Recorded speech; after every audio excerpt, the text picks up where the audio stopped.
चालबाज ड्रामे की अगली किस्त में आप देखेंगे कि आयशा एक तरफ अपनी चालें चल रही है ईशल को सबकी नज़रों में गिराने के लिए। जानबूझकर इसने सबको उठाया कि अपनी आंखों से वो आशिर और ईशल को रात के 2 बजे घर वापस आते देख सकें। और ऐसा ही होता है। आशिर और ईशल घर दाखिल होते हैं और अपने सामने सबको देखकर हैरान रह जाते हैं। ऐसे में आशिर के वालिद गुस्से में से डांटते हैं, ये कोई टाइम है घर वापस आने का? और तुम बताकर भी नहीं गए। तुम्हारी भाभी इतनी परेशान हो रही थी तुम्हारे लिए।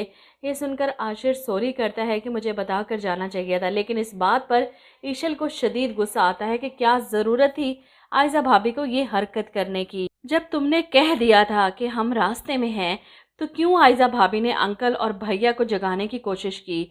वो क्या शो कराने की कोशिश कर रही थी? आशिर गलती पर होते हुए भी आयशा भाभी को गलत नहीं समझ सकता। वो ईशल को ही समझाता है कि रिलैक्स करो, भाभी का ऐसा कोई मकसद नहीं था। वो परेशान थी हमारे लिए, हम काफ़ी लेट जो हो गए।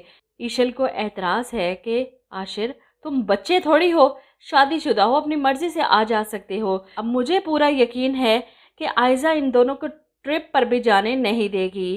खैर, अगले दिन नाश्ते की टेबल पर रोहान अनाया के साथ बैठा सबको ये बताता है कि अनाया अपनी यूनिवर्सिटी रीज्वाइन करना चाहती है, लेकिन आयशा फ़ौरन इनकार कर देती है, ऐसा नहीं हो सकता।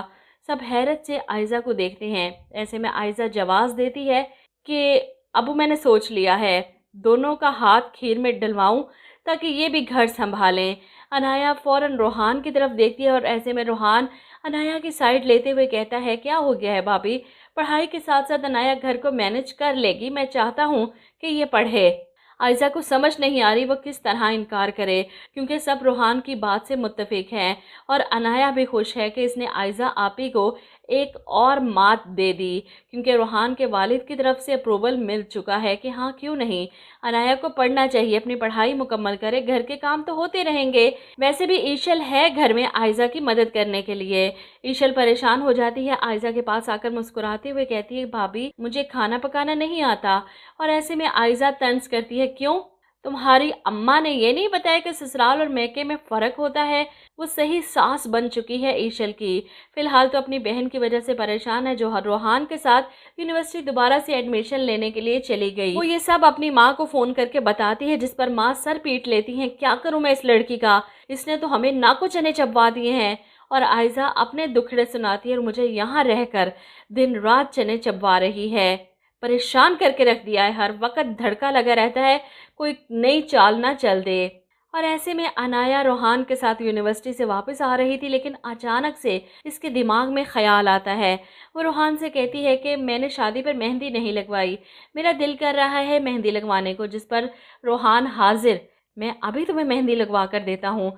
हाथों पर मेहंदी लगवाए अनाया घर में एंटर होती है और अपने हाथ दिखाते हुए कहती है, कैसी लग रही है मेरी मेहंदी? रोहान ने लगवाई है। ईशल ये देखकर हैरान होती है, तुमने मेहंदी लगवाई?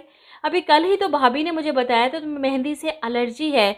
अपनी बात को यूं झूठा साबित करने पर आयशा गुस्से से अनाया से कहती है, तुमने मुझे कहा था ना कि तुम्हें मेहंदी से एलर्जी है। जिस पर अनाया कहती है कि नहीं आपी, आपको गलतफहमी हुई होगी। आयशा इसके कमरे में जाती है इससे पूछने के आखिर वो क्या चाहती है, क्यों मुझे झूठा साबित करने पर तुली है सबके सामने, आखिर क्या मकसद है इसका? जिस पर अनाया कहती है, इस घर में रहने वाला हर शख्स मुखलिस है, आप ही सिवाय आपके, और अगर आप चाहती हैं इसका यकीन किसी को ना हो तो छोड़ दें इस तख्तो ताज को जिसके लालच में आपने मेरी ज़िंदगी बर्बाद कर दी।